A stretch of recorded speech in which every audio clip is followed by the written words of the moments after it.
This week on Money Matters, Art and Money, Korea looks to expand the boundaries of its art scene and invite in foreign collectors as more pieces shine on the market.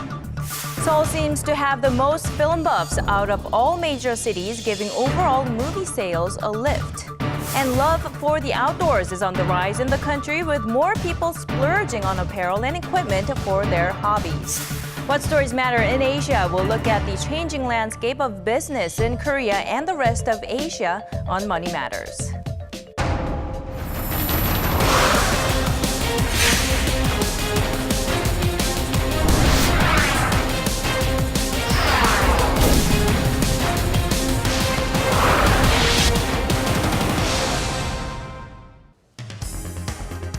Hello everyone, I'm your interim host, Na Hyun-kyung. Thanks for joining us this week. We'll start off with some of the top business headlines across Asia. Korea's foreign currency reserves have climbed to the highest level once again, standing at $370 billion in the month of May. According to the Bank of Korea, this is a $1.6 billion jump from the previous month. The central bank said despite the dip in dollar-converted reserve figures due to the weak euro, better profits in foreign exchange assets helped push the numbers to a fresh high. The euro fell 1.3% against the dollar last month. Korea maintained its spot as the sixth largest foreign reserve holder in the world as of the end of April. Korea and China put pen to paper on a free trade agreement after 3 years of negotiations. Seoul's Trade Minister Yoon Sang-jik said he projects the trade pact will help create a $12 trillion market and provide businesses with great growth potential. The deal, once implemented, will eliminate tariffs on 90% of goods from both countries over the course of 20 years. A government report estimates the agreement will give Korea's real GDP a 0.96% lift over the next decade. Korean shipbuilders retained a top spot in May for global ship orders for the fourth consecutive month. Data compiled by international tracker Clarkson Research Services indicate the country's shipbuilders snatched up 820,000 compensated gross tons in orders, outperforming Japan and China by a large margin. In terms of total market share for the first 5 months of this year, Korea led at roughly 44%, trailed by Japan at 23% and China at 20%. An outbreak of the Middle East Respiratory Syndrome, or MERS, in Korea is becoming a growing source of concern for the potential effects it may have on the economy. Korea Tourism Organization reported as many as 8,800 foreign tourists canceled their trips to the country on one given day last week. Experts say the outbreak may have a significant impact on consumer sentiment within the country, with many avoiding places with large crowds such as department stores and other public spaces.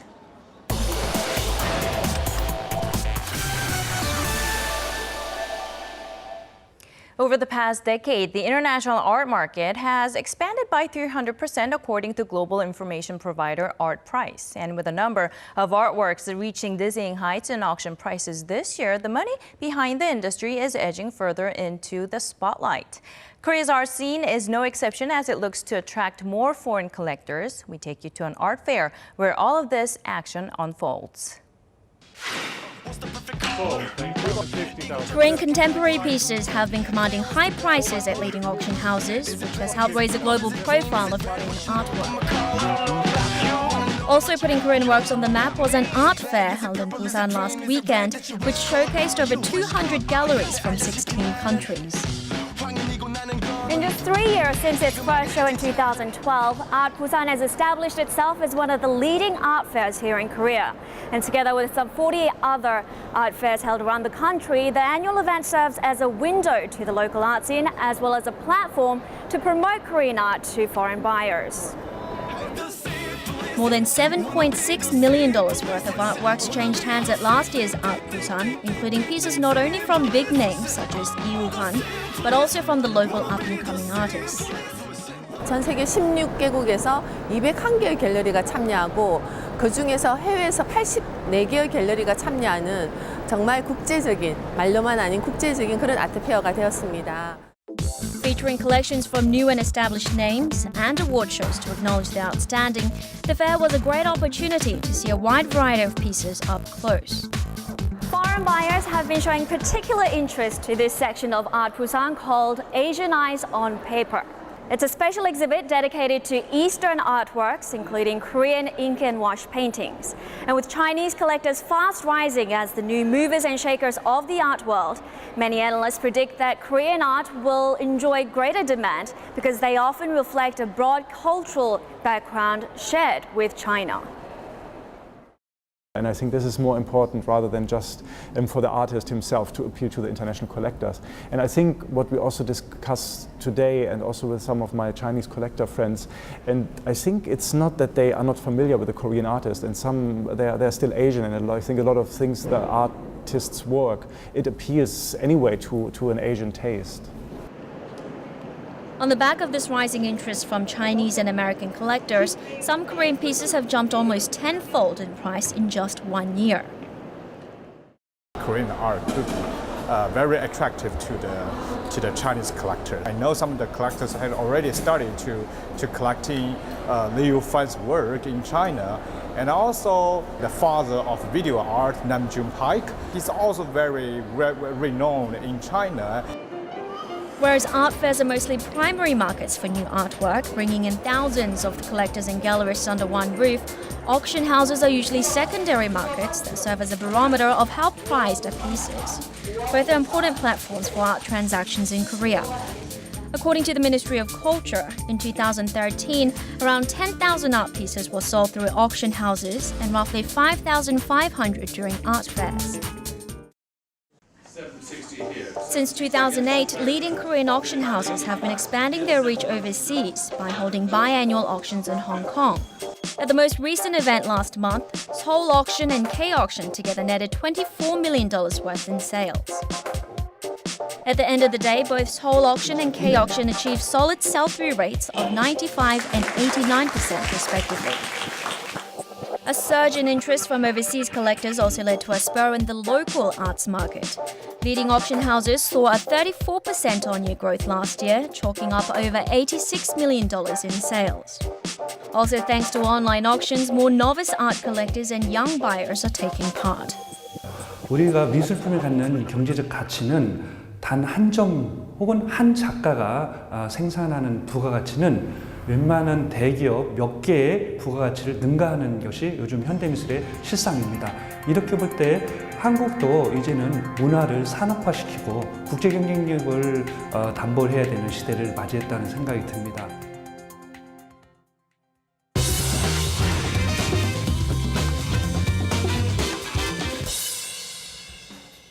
It's summer blockbuster season, and with sweltering temperatures just around the corner, the movie theater will be a popular escape for many.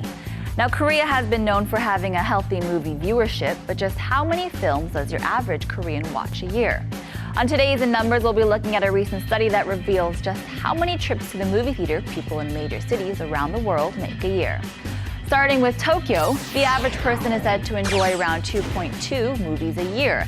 Just a couple trips to the movie theater seems reasonable enough. What about those in Toronto, Canada, Sydney, Australia? They're said to visit the theater on average 4.8 times a year. Now, Parisians clock in at 4.9 movies, and over in London, they watch an average of 5.3 movies a year. Now, on top of that list, with the greatest number of films watched, is their average Seoulite, who enjoys almost 6 movies a year. Now, Korea's movie industry is a robust market that has so far seen very healthy growth. But now let's hone in on the details. Domestic films versus foreign films, how do they fare? Of the 1,500 movies screened last year in the country, it seems that there were significantly more foreign films than Korean movies being screened, with 405 being Korean movies as opposed to 1,138 foreign films. So roughly 74% of all movies screened here in Korea were from other countries. But despite this gap, money-wise, it seems that Korean films still stand their ground, making up nearly 44% of the market in ticket sales last year at $190 million compared to foreign films, which brought in $245 million a year. Now comparing ticket sales per movie, domestic versus foreign. According to the Seoul Institute, it seems like each foreign film brings in an average of $217,000, while your average Korean film brings in more than double, at roughly $470,000 in ticket sales. Although the number of foreign films screened almost triples that of Korean movies, this goes to show that local films have been proving their strength by bringing in over double the amount of ticket sales.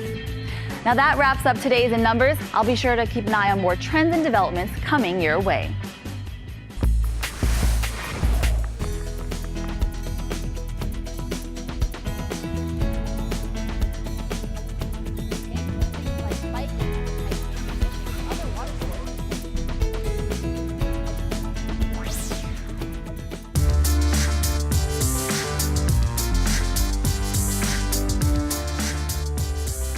Now, moving on with our show, trends in business evolve rapidly by the day, and here with the most eye-catching stories is Misorang. Hello, Misorang. What do you have for us today? Hello. Well, today we begin with smartphone Galaxy S6. The Samsung flagship phone has been getting some hype for two reasons.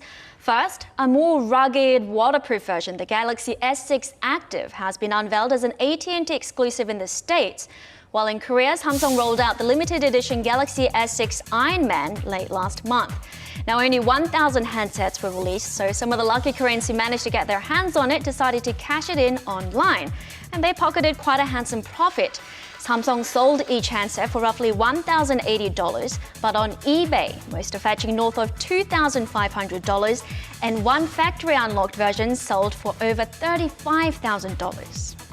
Well, the Galaxy S6 series has been a bigger hit than most expected, but it's still lagging behind the iPhone series, no? That's right. So it's still trailing the iPhone 6 series in terms of global sales. But one of the reasons behind this is because production couldn't keep up with demand.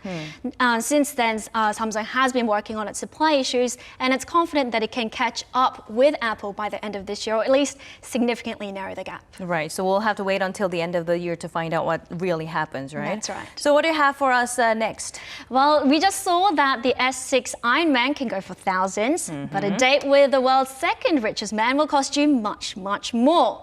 The highest bid on Friday to dine with Warren Buffett was a staggering $2.35 million. The winning bidder was Chinese gaming firm Dalian Zeus Company, which, like many bidders before, might decide to pitch a few ideas during the power lunch in the hopes of working with the so-called Oracle of Omaha. All proceeds of the auction will go to Glide, a charity group based in San Francisco. Now here's another large number, 660,000. That's the number of coins a man used to buy a car in northeast China. He paid for a $110,000 vehicle using 660,000 coins and 20,000 banknotes, each worth just 1 yuan, or roughly 16 US cents. He did warn the dealership in advance about his unusual payment method, but as you can imagine, it still presented a logistical problem. The hefty sum weighed 4 tons, and it took an hour just to move it into the showroom. And this follows a similar incident weeks earlier when a Buddhist monk in Shanghai used even smaller denominations to buy a water heater for his temple.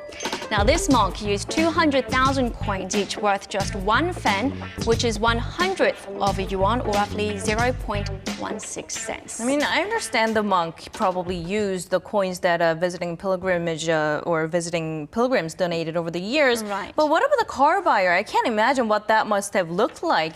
Was he trying to get back at someone? That's what I wondered at first as well. But in this man's case, he works or he operates a small gas station in a small town that doesn't have a bank nearby. So all these years he had been accumulating these coins that customers used to pay him with. All right, I guess that's a little bit more understandable, right? Right. Okay, let's move on to our next story. Well, moving over to Hong Kong for this one, a pink Hermes Birkin bag recently set the record as the world's most expensive handbag to be sold on auction.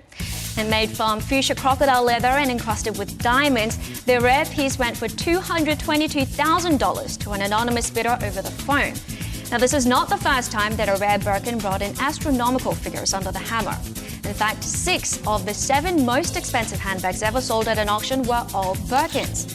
And part of the lure is that they are notoriously difficult to purchase in retail stores, and therefore they hold their value as an appreciating collectible. On the other hand, some luxury handbags have gotten more affordable.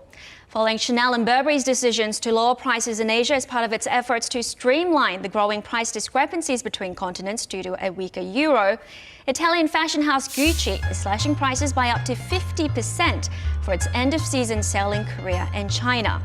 Now, this is a greater margin than is usual for the annual event, as the label is trying to clear out inventory designed by Frida Giannini, its former creative director.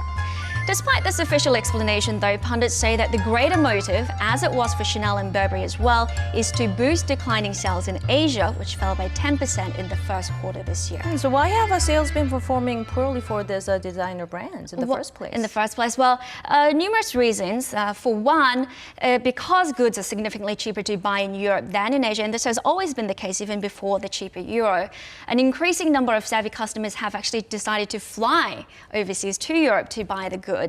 And for another, demand for luxury goods in general have fallen over the last several years in Asia as customers seek more reasonably priced items. And of course, we can't forget that in China, Xi Jinping's initiatives to drive out corruption and excessive spending has further curbed people's appetites. Well, given the size of the Asian market, I'm sure the designer brands are doing all they can to improve sales in the region. But thank you, Seonmi Sorang, for joining us today and bringing us all these interesting stories. Thank you for having me.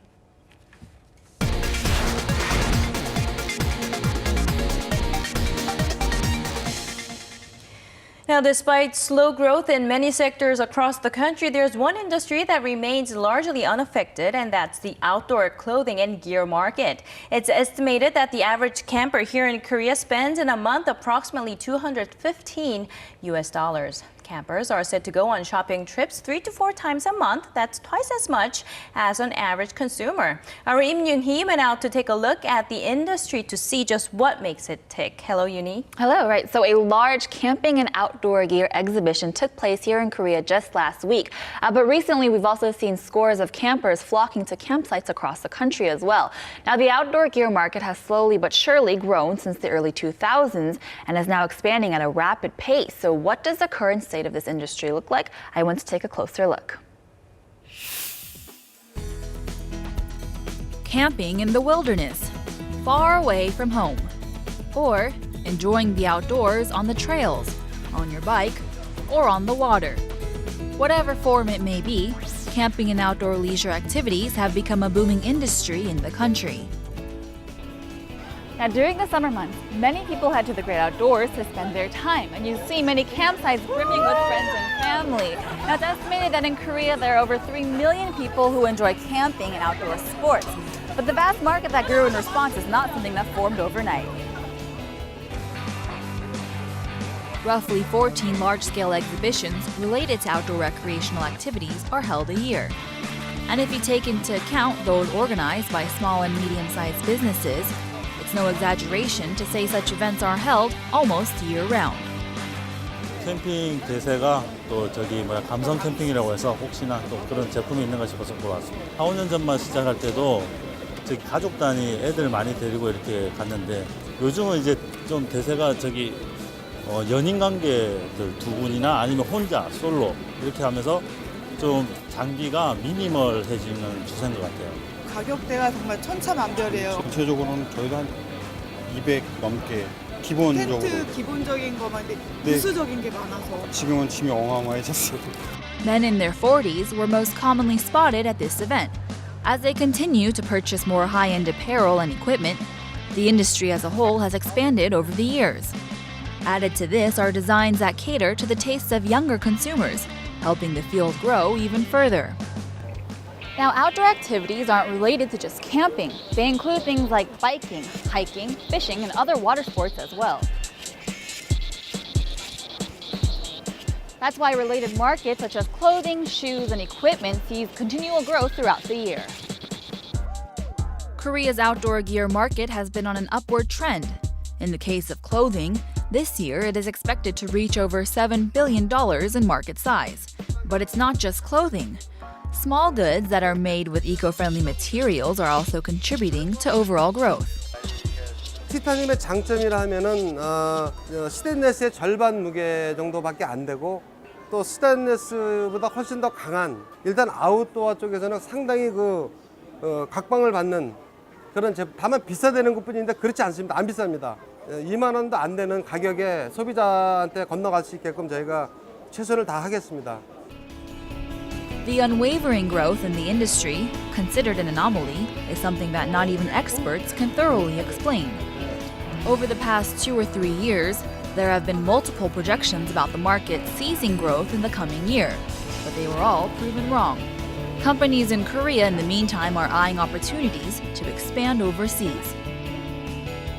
저희 같은 경우에는 한 1년 반에서 2년 정도의 개발 기간을 두고 이제 제품을 만들고 업그레이드하고 있거든요.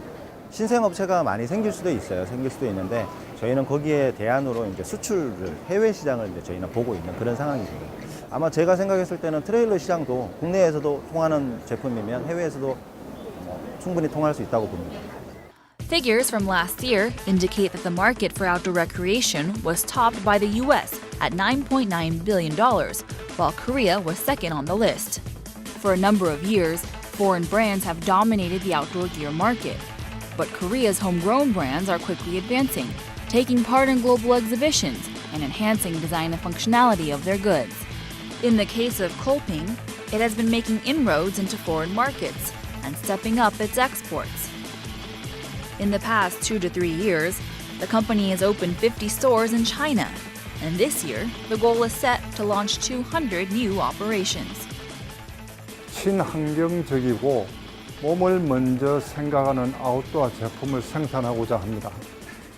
그래서 독일의 심파텍스와 이미 MOU를 체결하였고 친환경 소재 개발에 양사가 노력하여 새로운 신제품을 개발하려고 하고 있습니다.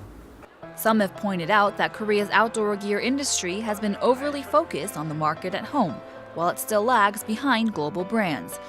Others have called it a bubble that has seen rapid growth in a limited period of time. 전체적인 한국 상품에 대해서 이제 거부감이 없기 때문에 중국 시장에서는 어느 정도 지금 자리를 좀 잡아가고 있는데 유럽 시장이라든지 미국 시장에서는 아직도 우리 갈 길이 상당히 멀다 이렇게 좀 느끼고 있습니다. 좀 호재는 2018년도 평창 올림픽이 있기 때문에 평창 동계올림픽을 이용해서 어떤 그 우리 메이드 인 코리아의 한국의 아웃도어 스포츠 제품을 홍보하는데 좀 더 많은 노력을 경주하고 제가 또 문체부하고도 그런 현재 사업을 계획을 하고 있습니다. So the Korean outdoor gear market is the second largest in the world, and some say that it's become a source of pride for the Korean economy. So what are some of the factors that can explain this exponential growth the industry has seen over the years? Right, so first of all, the geographical features of Korea have, of course, had a big impact on the development of this industry. Now, 70% of the country is mountainous, meaning most people have access to a hiking course within an hour's distance of where they live. This has been a huge foundation for growth, but also another factor that really helped the outdoor gear market take off is a 5-day work week, which was implemented later down the line. Now, this gave people in their 40s to 50s more opportunities to go hiking and enjoy outdoor activity or leisure events, but also they're able to afford more high-end gear, and that has helped retain strong levels within this outdoor gear industry. So within Korea, Korean outdoor brands have obviously gained popularity, but what about the global market? What sorts of efforts are these companies making to expand overseas? Right, so functionality is of course huge when talking about this outdoor gear market. Without it, companies cannot compete within the country, let alone overseas.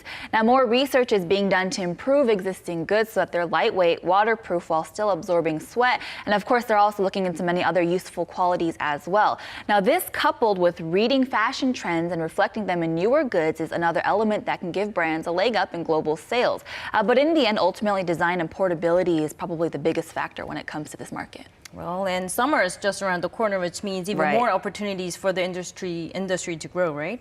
Thank you, Yoon-hee, for coming in today and sharing this report with us. You're very welcome.